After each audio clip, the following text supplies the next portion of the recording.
Le droit du sol, ça aussi c'est un vieux débat, c'est comme supprimer le nombre de parlementaires. Alors cette fois la proposition vient à nouveau de la Rassemblement droite. national.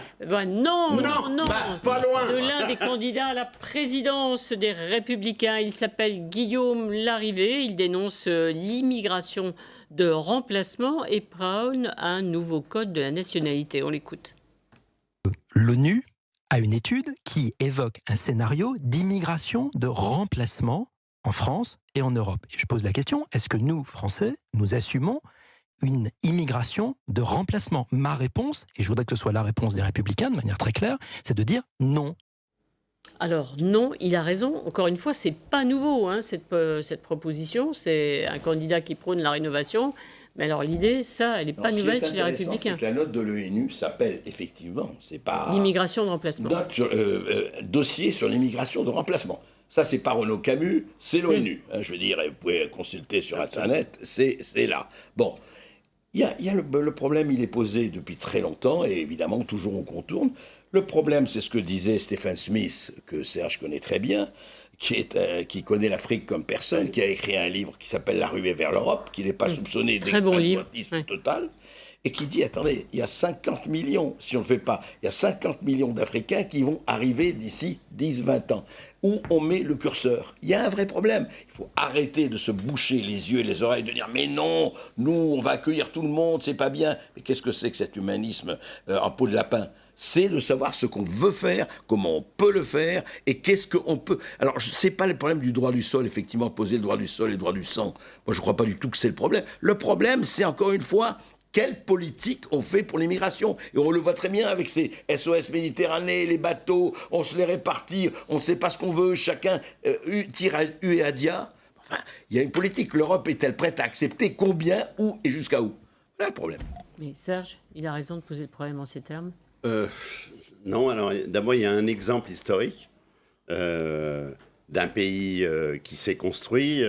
avec une partie de l'Europe qui est venue le peupler. Les États-Unis. Chrono, les États-Unis. Enfin, ça n'a rien à voir. Ça n'a rien à voir. Mais mon cher, c'était, si j'ose dire, du remplacement.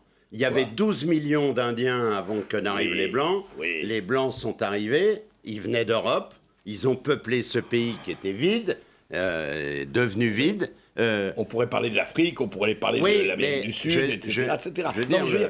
Comparaison n'est pas raison, là. Oui, mais enfin, ce pays est devenu, il se trouve, la première puissance du monde grâce à l'immigration, grâce aux talents qui sont arrivés et grâce à la pression que fait exercer l'immigration sur le coût du travail, pour être d'un cynisme absolu. Donc, voilà, ça a fait la première puissance du monde et qu'il l'est resté. Donc... voilà, je dis simplement ça. Quand on a ces débats sur la... Oui. Il va y avoir un débat sur l'immigration au Parlement bientôt. Il y aura un débat sur l'immigration au Parlement. Bien sûr, on va évoquer ces sujets promis par Emmanuel Macron. Va être évoqué. Ouais. Alors avec en plus des démographies négatives, comme c'est le cas par exemple de l'Allemagne, qui a vraiment besoin, des pays nordiques qui ont besoin, y compris d'avoir des apports en population et en compétences. Sans parler de la Russie, qui en aurait bien besoin. Oui, mais le problème n'est pas du tout posé dans ce serait très bien si c'était qu'un problème économique. Bon, il y a trois choses. Il y a pour une partie du patronat, évidemment, les bas salaires, c'est génial. Rappelez-vous que c'est Georges Marchais, du PCF, qui en 1980 disait « Arrêtons l'immigration clandestine et l'immigration légale ». Mais moi, je voudrais dire un truc là-dessus. C'est encore une fois... on vient d'Afrique, on dit oui, c'est les nouveaux Victor Hugo et compagnie. C'est pas le problème. Le problème, encore une fois, jusqu'où on peut faire. Et puis, il y a un problème culturel, il y a un problème civilisationnel, il y a un problème de valeur. Il y a ce problème. C'est pas du tout un problème racial, ce n'est pas un problème ethnique. C'est vous qui allez nier l'apport formidable de la colonisation française dans la moitié de l'Afrique. On a formé la moitié de l'afrique. Oui. On a échoué. Mais attendez, combien il y avait 50 millions entre les tirailleurs sénégalais... Oui, il y avait combien de Français? Et combien les Français en Afrique? Il y en avait 50 millions de Français. Il y a eu quelques bataillons, il y a eu des professeurs, il y a eu des curés, etc.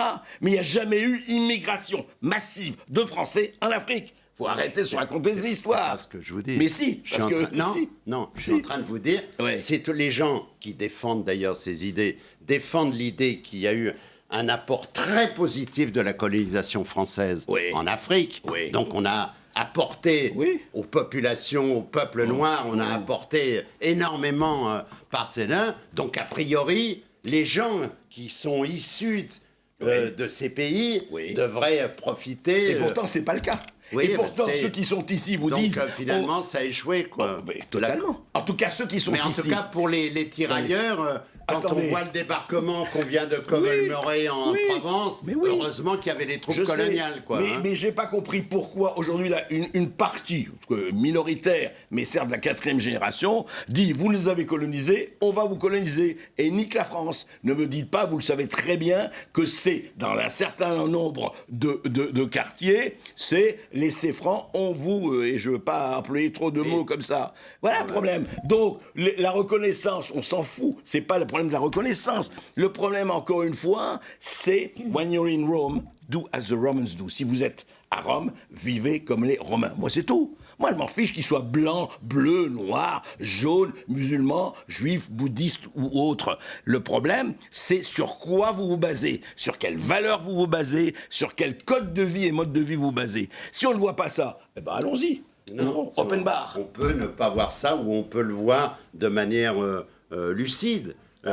Il se trouve, on a, heureusement, hein, que l'Algérie n'est pas restée deux départements français.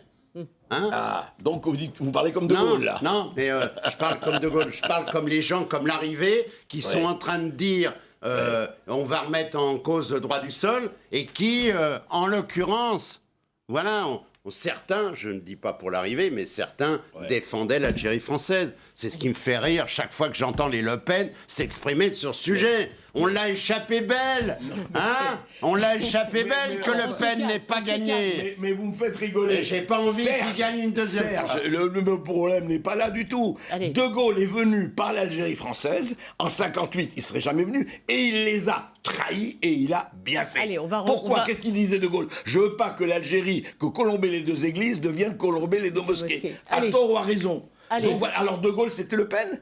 Non, Bon, mais j'ai De pas Gaulle, dit c'est ça. pas Le Pen. J'ai pas Voilà. dit ça. Allez, Ben on voilà. va peut-être pas J'ai pas refaire... mis en cause De Gaulle. Ah ben c'est oui. vous. Mais c'est ça. Mais moi, je l'ai pas mis en cause. J'ai mis en cause ceux qui défendaient l'Algérie française. Et en l'occurrence, il y avait un certain Jean-Marie Le Bien Pen. sûr. Allez, Ils se sont trompés complètement. Allez, Oui, on oui, c'est bien de dire qu'ils se sont franchit- trompés une fois. Peut-être qu'ils se trompent aussi aujourd'hui. allez, on Les franchit circonstances sont pas les la Manche. Boris Johnson est-il en train de piétiner le Parlement britannique? Le Premier ministre britannique a demandé que le Parlement soit fermé effectivement du 9 septembre au 14 octobre. Pendant ce temps, ce seront les ultimes négociations Il est puni, le sur Parlement. le Brexit. Et il ne veut sans doute pas que l'opposition puisse débattre et voter interminablement un certain nombre de dispositions pour l'empêcher de conclure un Brexit sans deal. Voilà, en tout cas, la reine, voilà le communiqué, vient d'accepter cette demande de Boris Johnson. C'était pas évident. L'opposition râle, mais The Queen vient de l'accepter. Voilà comment Boris Johnson justifiait sa décision tout à l'heure. Possibly vote on Brexit. No, well, that is completely untrue, and there will be ample time on both sides of that crucial October the 17th summit, ample time in Parliament for MPs to debate the EU, to debate Brexit, and all the other issues. Et voilà, et Donald Trump tout à l'heure félicitait Boris Johnson pour cette décision, encore une fois approuvée par la reine. Les débats au Parlement fermés donc pendant à peu près 3 semaines, presque un mois d'ailleurs. C'est pas gagné pour Boris Johnson. Et Non, mais vous êtes choqué ou pas? Ce qui peut être étonnant, c'est que la reine accepte. L'opposition non, mais là- hurle, les travaillistes protestent, même les partis de partis. Non, mais c'est une monarchie constitutionnelle. Ça veut dire Ouais. que la reine Elle n'a est pas de obligée. pouvoir. Voilà, Elle est obligée n'a pas de d'accepter. pouvoir. Ouais. Sur le Parlement, elle n'a pas de pouvoir. Les libéraux protestent, alors- les travaillistes Alors, protestent. oui, évidemment, ils protestent, mais c'est la donnée de base pour Johnson, mais pour cette histoire du Brexit, c'est que la majorité du Parlement tel qu'il est aujourd'hui est hostile au Brexit. Les députés, leur majorité, ils sont hostiles au Brexit. Et la majorité Voilà. de la population. Mais la majorité de la pour le population Brexit. est censée être... Bah, elle est. Parce qu'aujourd'hui, s'il y avait un nouveau vote, on ne sait pas ce qui se passerait. En tout cas, la majorité de la population s'est exprimée et elle a dit on veut sortir. C'est une contradiction.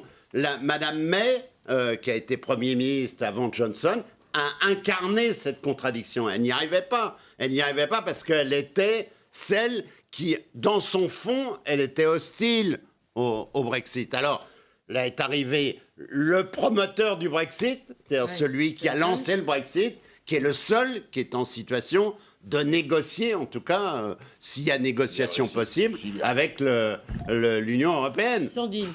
Il accepte, lui, le sans deal. Oui, Non, mais Donc, il alors, aimerait un deal. il s'assoit sur le Parlement ou pas Non, oui, il Boris s'assoit Johnson sur le Parlement. Si je puis me permettre de le dire comme ça, à défaut Oui, de s'asseoir au Parlement. j'allais dire God Save the Queen, elle est pas mal, cette reine.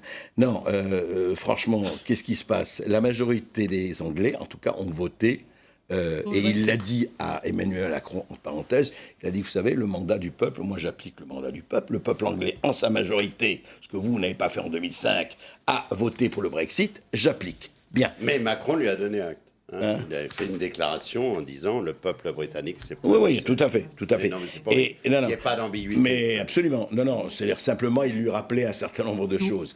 Ce qui est très intéressant, c'est ce qui va se passer. Alors, il y a effectivement, quand Trump dit « Ah, Boris Johnson, formidable », en fait, derrière ça, il a dit « Moi, je vais tout faire à mon pouvoir pour que l'Angleterre, à tort ou à raison, réussisse le Brexit. » Ça, il va mettre tous les moyens. Bon. Et alors là, on va faire un tout petit peu de politique fiction. Je peux me tromper complètement. Allez-y, prenez les paris. La politique fiction, c'est que si vraiment ça se passe dans un Brexit dur, si l'Europe dit, écoutez, il n'est pas question, on va tout aller vous faire voir, etc., moi, je vois très bien l'Angleterre devenir, avec le know-how, avec la connaissance de la finance qu'ils ont à City et compagnie, une espèce de gigantesque paradis fiscal, en tout cas, d'accueillir la richesse du monde avec des impôts extrêmement réduits. C'est-à-dire qu'ils ont des moyens, les Anglais. Il ne faut pas croire que ça y est, ils sont fichus. Tout le monde disait c'est fichu, le Brexit, ça va être, l'Angleterre va être en train de mendier. Rappelez-vous, tout l'Angleterre, tous les cerveaux devaient venir en Europe, à Francfort, etc. Ça vous fait saliver, ça. Quoi? Oui. Non, ça m'amuse. Brexit, bon. ça va. Parce que moi j'aime Allez, on bien termine la là-dessus. réalité. Oui. Oui, Alors, réponse, moi, Serge. je pense pas ça. D'abord parce que ça vaut pour Singapour. Hein. Oui. Ça vaut pour des petites îles, ça vaut pour Jersey, ça vaut pour...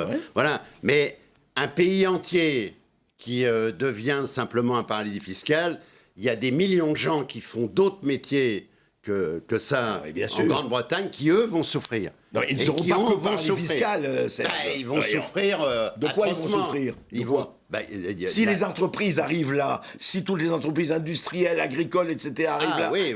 mais c'est ça que je dis. Ils vont pas devenir un paradis fiscal. Le paradis fiscal, c'est a priori un paradis fiscal. Il n'y a aucune usine. Hein. Mais non, mais donc, c'est pas parce qu'il y a eu les îles de Man et Jersey Oui. qu'il peut pas y avoir une autre forme d'économie. C'est ça. voilà. La deuxième chose, Ouais. c'est l'éclatement de la Grande-Bretagne, hein, qui est toujours inscrit à l'ordre du jour. Le Brexit, hein, c'est Chacun a pris son pari. chacun, hein, Là, le Pays de aujourd'hui, Galles, hein. l'Écosse, Ah, bah, l'Irlande. Allez, paradis L'histoire n'est pas fiscal. finie. Voilà, paradis fiscal d'Ilin, Royaume-Uni qui éclate de l'autre. Avant de Royaume passer des à vos Unis. coups de cœur et à vos coups de sang, un mot quand même. Candidature